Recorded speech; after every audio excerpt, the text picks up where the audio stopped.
think for most kids, uh, plan on for at least 4 or 5 days before the beginning of the school year, getting them up at 8 in the morning, taking them out for a walk in the sunshine. Mhm. That's all you really need to do. You don't need to make some big production about this. But I would say for kids that are consistently sleeping very late, and I'd say very late is more than 4 or 5 hours later Mm. than they have to wake up for school. Mhm. So I have to get up at 6 in the morning for school, which is a common wake time in the US for Yeah. teenagers. They're gonna have a real hard time when school starts if you don't make some plans. Mhm. And I have a couple of recommendations in that.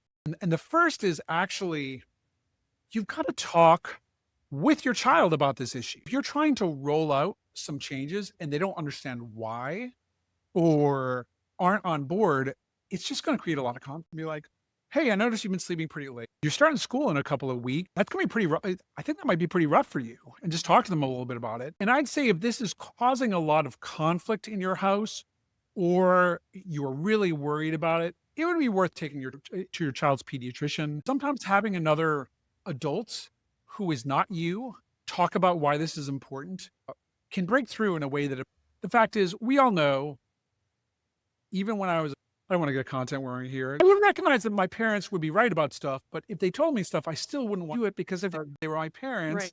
and it was lame to listen to them. But if another adult I trusted, like my pediatrician said the same thing, being like, okay, they're probably right about this. I think, involving your child's healthcare provider, and really this is the time to start thinking about if your kid's going back to school in a couple of weeks, sort of thinking about these things, set your child up for success when the Mhm. school year starts.